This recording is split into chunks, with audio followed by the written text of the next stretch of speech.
Ketika Tama Renza memberinya perintah, dia bisa langsung melindungi kamar yang berada di sebelah Tama Renza dan kamar sekitarnya, serta mematikan semua jaringan komunikasi.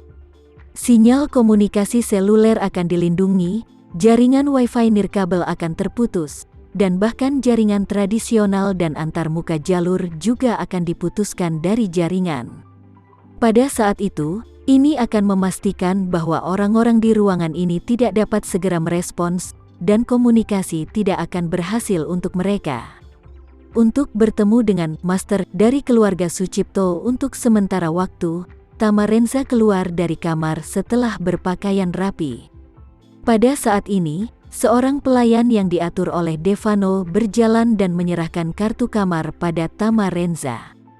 Yang ini adalah kartu kamar universal untuk seluruh Shangri-La Hotel. Saat ini, hampir semua hotel mengadopsi sistem kartu kamar elektronik untuk kemudahan pengelolaan.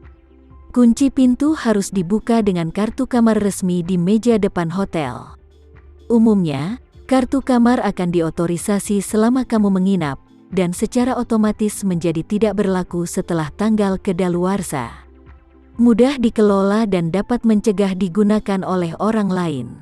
Dengan kata lain, kunci pintu setiap kamar sebenarnya dikontrol dalam sistem manajemen hotel. Walaupun kamu tidak bisa langsung mengontrol buka tutup pintu tertentu, kamu bisa langsung menuliskan otoritas tertinggi administrator di kartu kamar, sehingga kartu kamar ini bisa membuka semua pintu hotel ini. Namun, ada pengecualian. Jika penghuni kamar membuka kunci anti maling di kamar, maka pintu tidak bisa dibuka walaupun pintu digesek. Namun, banyak orang tidak memiliki kesadaran akan keamanan tersebut, sehingga mereka jarang menggunakan kunci ini secara aktif. Zain memang menggunakan kunci tadi malam, tapi setelah bawahannya datang sekarang untuk melapor, dia tidak mengunci kuncinya lagi, tapi bergegas ke kamar mandi untuk mandi. Ini terutama karena dia agak ceroboh dan tidak tahu bahwa dia telah diekspos. Oleh karena itu, ketika Tama Renza mendapatkan kartu kamar dan menggeseknya dengan lembut ke pintu kamar Zain, kunci pintu terbuka sebagai tanggapan. Saat ini, Zain masih merapikan pakaian dan penampilannya di ruang ganti. Jadi ketika Tama Renza mendorong pintu, dan ketika dia masuk, Zain tidak menyadarinya sama sekali. Dan Tama Renza telah menggunakan kemampuan perseptualnya melebihi orang biasa untuk mendapatkan gambaran yang jelas tentang posisinya di ruangan itu. Saat ini, Zain, di kanan atas ruangan berbentuk T, tempat kamar mandi dan ruang ganti berada. Setelah Tama Renza masuk dari kiri atas, dia langsung pergi ke ruang tamu di kiri bawah dan duduk. Di seberang Tama Renza adalah pintu kamar tidur suite mewah ini. Zain Sucipto berdandan di kanan atas, dan perlu kembali ke kamar nanti sebelum dia bisa keluar dari pintu di depan Tama Renza. Jadi Tama Renza hanya duduk di sana, di sofa di seberang pintu, mengulurkan tangan dengan kaki yang panjang, dan meletakkannya di belakang sofa sampai dia muncul. Pada saat yang sama, pengacau sinyal juga telah dibuka, dan semua ponsel di sekitarnya dalam keadaan tidak ada layanan karena tidak dapat mencari sinyal. Meskipun ponsel Zain Sucipto masih terhubung ke jaringan nirkabel hotel, jaringan nirkabel itu sendiri telah terputus. Dengan kata lain, meskipun dia masih tersambung ke Wi-Fi, dia tidak bisa lagi mengakses internet. Tetapi Zain Sucipto tidak memperhatikan hal ini. Dia merapikan jas dan dasinya di depan cermin, dan setelah memastikan bahwa dia berpakaian dengan benar, dia mencabut janggut palsu dan menempelkannya di bawah hidungnya. Kemudian, dia mengeluarkan kacamata emas dari sakunya. Setelah memakainya, dia tampak seperti orang Indonesia perantauan yang kembali. Segera setelah itu, dia memasang topi dengan warna yang sama dengan setelan jas di atas kepalanya. Dia merasa bahwa dengan cara ini, itu akan menjadi lebih aman.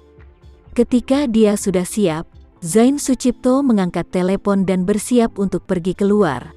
Tapi dia melihat ke telepon dan menemukan bahwa telepon sekarang dalam keadaan non-layanan, yang membuatnya terkejut dan bertanya-tanya, bagaimana bisa hotel ini tidak terhubung ke jaringan? Apakah ponselku rusak? Dia membuka WhatsApp lagi, dan menemukan bahwa bagian atas WhatsApp sebenarnya menunjukkan bahwa itu tidak terhubung. Dia bahkan lebih terkejut dan berbisik pada dirinya sendiri, tidak. Logo Wi-Fi aktif dan jaringan terhubung. Mengapa aku tidak dapat terhubung ke WhatsApp?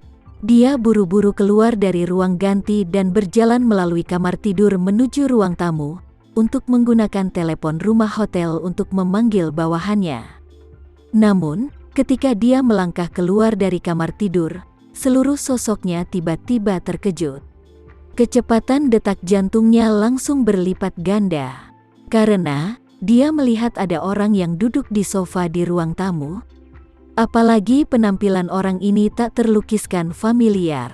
Zain Sucipto panik dan bertanya dengan tenang, "Siapa kamu? Apa yang kamu lakukan di kamarku?" Tama Renza tersenyum pada Zain Sucipto dan berkata sambil tersenyum, "Kamu adalah Zain Sucipto kan?" Zain Sucipto melihat bahwa pihak lain secara langsung melaporkan namanya dan bertanya dengan sangat waspada, "Siapa kamu? Kamu tahu aku?" Tama Renza berkata sambil tersenyum, "Sebenarnya, kita pernah bertemu, tapi kamu mungkin lebih tua dan tidak waras. Kamu menggunakannya, jadi kamu tidak dapat mengingatku. Pernahkah kamu melihatku?" Zain Sucipto mengerutkan kening, hatinya sangat gugup, tetapi mulutnya berpura-pura tenang dan berkata, "Mengapa aku tidak ingat bahwa aku bertemu denganmu?" Tama Renza pergi ke meja kopi. Mengambil sebuah apel, dia menggigitnya dan berkata, "Pikirkan baik-baik. Kami bertemu di pintu masuk lift rumah sakit Tokyo. Pernahkah kamu mengingatnya?" Zain Sucipto menyipitkan matanya, mengamati Tama Renza dengan waspada, sambil berpikir kembali dengan cepat mengobrak-abrik ingatan di benaknya. Segera, dia teringat adegan yang dikatakan Tama Renza. Dia menunjuk ke arah Tama Renza dan berseru, "Kamu adalah anak yang membuatku merasa akrab di Tokyo." Tama Renza mengangguk sedikit dan bertanya sambil tersenyum, "Menurutmu mengapa aku akrab?" Zain Sucipto berkata dengan dingin, "Karena kamu terlihat seperti hantu berumur pendek yang aku kenal sebelumnya, tapi ia sudah lama mati." Ekspresi Tama Renza langsung menjadi sangat dingin. Berkata, "Zain Sucipto, jika kamu berlutut dan menamparkan wajahmu sekarang, aku akan berasumsi bahwa kamu belum mengatakan itu. Jika tidak, aku akan menamparkan wajahmu." Zain Sucipto melihat ekspresi dingin Tama Renza dan merasa sedikit terkejut. Dia tidak bisa menahan diri untuk bertanya, "Apakah kamu ada hubungannya dengan Cahya Renza?" Tama Renza berdiri dan berkata kata demi kata, "Cahya Renza, dia adalah ayahku." Ketika Zain mendengar ini, seluruh tubuhnya tiba-tiba disambar petir dan berdiri tak bergerak di depan Tama Renza. Dia tidak pernah bermimpi bahwa putra Cahya Renza masih hidup. Dia bahkan tidak menyangka bahwa putra Cahya Renza akan muncul di depannya. Saat ini, selain gugup, hatinya sedikit lebih marah. "Cahya lagi. Sejak aku mengenal Lina Hadid, kata Cahya telah menjadi mimpi burukku. Sampai Lina mengalami kecelakaan mobil beberapa hari yang lalu dan keberadaannya tidak diketahui, aku sedikit terbebas dari bayang-bayang Cahya, tetapi sekarang ini dia putra Cahya yang lain. Dari mana orang ini berasal?" Melihat sifat dan temperamen Tama Renza dan Cahya Renza yang sangat mirip, Zain hampir tidak meragukan perkataannya. Dia menatap Tama Renza dan bertanya dengan suara dingin, "Bahkan jika kamu adalah putra Cahya, apa yang kamu maksud dengan muncul di kamarku sekarang?" "Apa yang aku maksud?" Sekian dulu ya video kali ini, kita lanjutkan lagi videonya di lain waktu. Oh iya, bagaimana menurut kalian? Semoga bisa sedikit menghibur kalian semua. Untuk teman-teman yang baru nonton, jangan lupa subscribe ya, hehehe. Dan kalau teman-teman ada yang ingin gabung langganan bisa langsung gabung saja untuk dapat fitur yang menarik dan sedikit membantu Mimin. Terima kasih banyak sudah menonton, sampai jumpa lagi, bye.